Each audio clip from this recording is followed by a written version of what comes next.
les participants qui sont connectés. Donc, juste un petit mot de remerciement.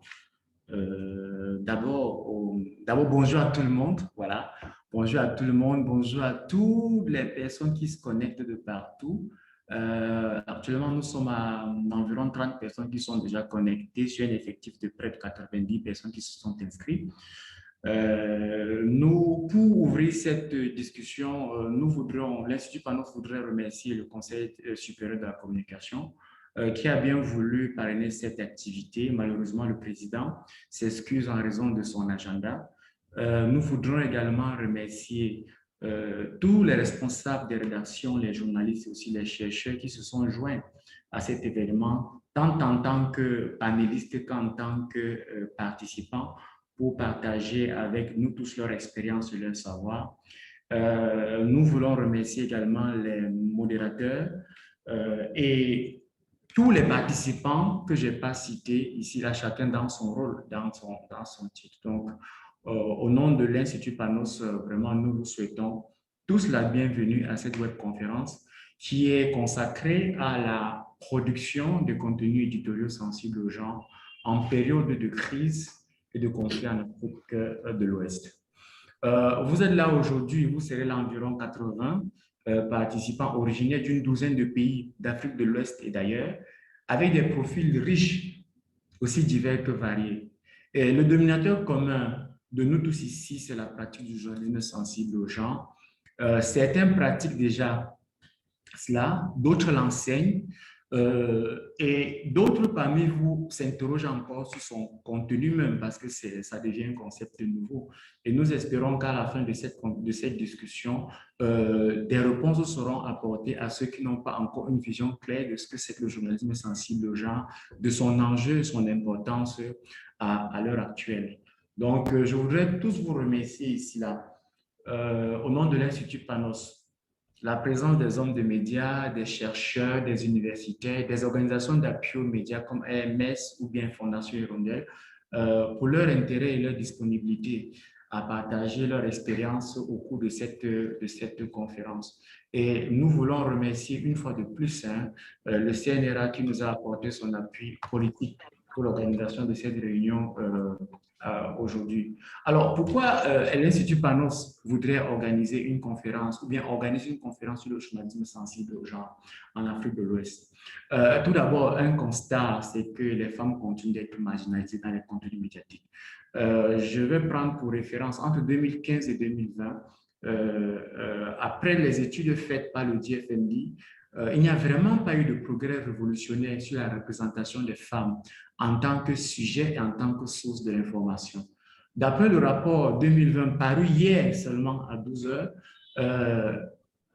24% des femmes sont des sujets et des sources d'information dans tout ce qui est produit dans le monde entier. En 2015 et en 2020, c'est 25% de femmes. Donc, on voit qu'il n'y a vraiment pas eu de progrès entre 2015 et 2020.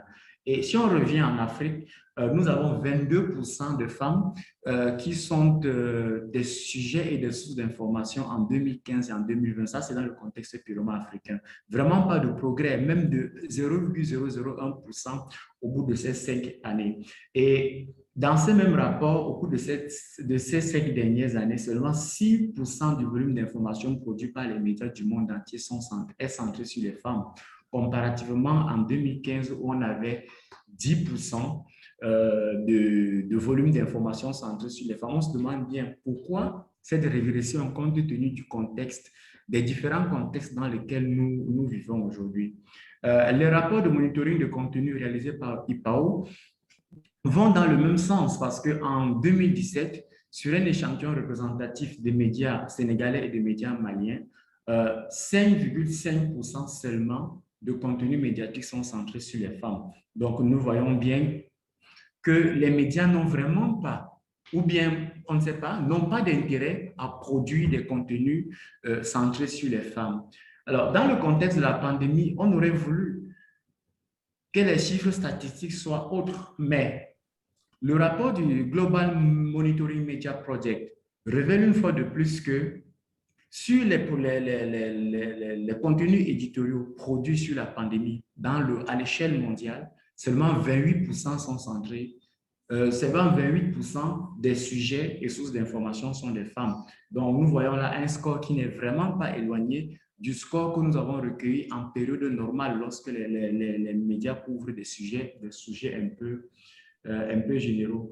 Donc, en ce qui concerne le volume d'informations produites sur le COVID, spécifiquement, 2 à 5% remettent en cause ou bien soulèvent les problèmes de stéréotypes ou bien des inégalités de genre.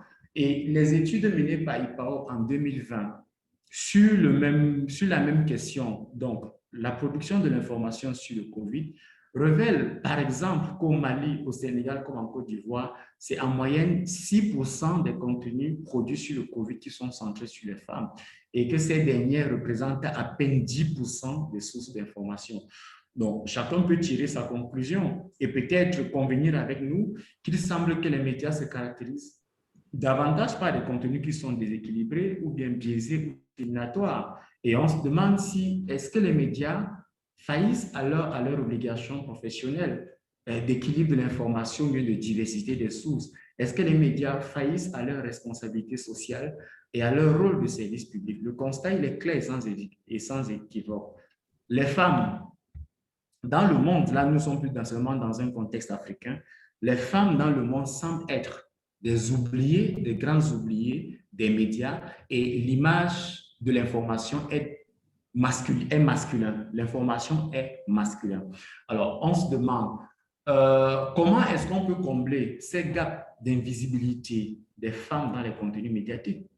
Comment est-ce qu'on peut combler ces gaps? La question a été posée hier également lors de la conférence du GMMP, lorsque GMP présentait le rapport pour l'IPAO, qui s'emploie à promouvoir le journalisme sensible aux genre depuis près de 5 ans aujourd'hui dans ces différents programmes et projets.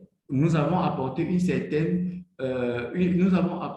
approche pour promouvoir le journalisme sensible aux gens, quel que soit le contenu, bien le projet qui est mis en œuvre. Dans un projet que nous tous nous connaissons, certainement le projet Femmes occuper les médias, qui a été mis en œuvre pendant 5 ans et qui s'est achevé en décembre 2020.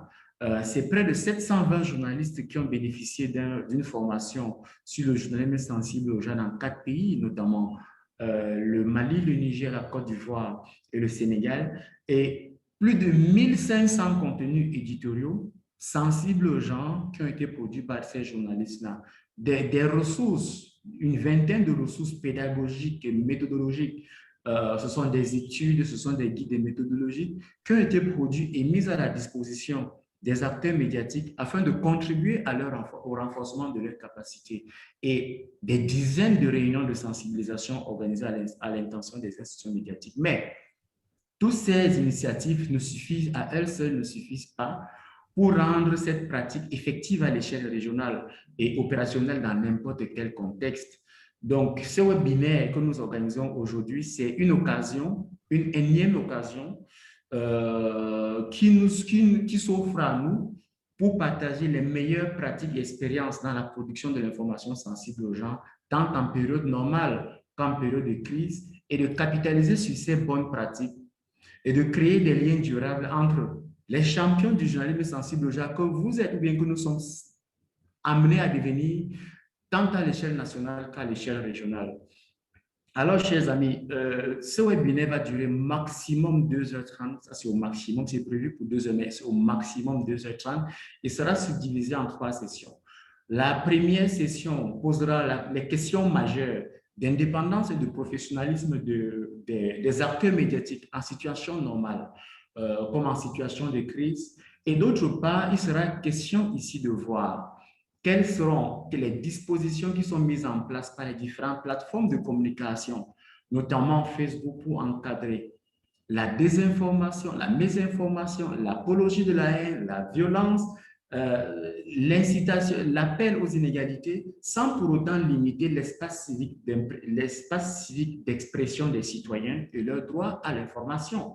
Cette session sera modérée par M. Bakary Mané Domingo, qui est journaliste Il est auteur de plusieurs publications et communications sur l'extrémisme violent et il est actuellement directeur de rédaction de Monde Afrique au Sénégal. La deuxième session de cette conférence portera sur la question de genre dans les contenus médiatiques. Le genre, depuis quelques jours, fait ravage au Sénégal. Comment est-ce qu'on comprend le concept de genre? Maintenant, ramener au contexte médiatique, le journalisme sensible au genre en tant que pratique journalistique, c'est quoi? Et comment est-ce qu'on peut considérer le journalisme sensible au genre comme un indicateur de professionnalisme des médias? Cette session sera modérée par M. Amadou Tidiansi, qui est également journaliste et par ailleurs directeur de EGICOM, qui est l'école de journalisme d'information et de communication qui est basée au Sénégal. Il s'excuse pour le retard, il va nous rejoindre juste avant la deuxième session de la conférence. La troisième session, la troisième et dernière session, portera sur les enjeux et la nécessité de réguler le genre dans les contenus médiatiques. Au vu de la situation actuelle, on se demande, est-ce qu'il faut réguler le genre dans les contenus médiatiques? De la même façon qu'on a posé la question il y a bientôt 30 ans aujourd'hui sur la régulation des médias, est-ce qu'on peut prétendre réguler le genre dans les contenus médiatiques? Si tel est le cas, quel pourrait ou bien quel serait ce nouveau visage de la régulation des médias et des contenus médiatiques? Et ce sera également l'occasion pour nous. Si jamais on peint un nouveau visage de régulation des médias, quel sera le rôle des audiences? Rarement on a posé, ou bien rarement on pose le rôle des audiences dans la régulation des médias. Mais si on revient sur la question, quel pourra être le rôle des audiences dans la régulation des médias?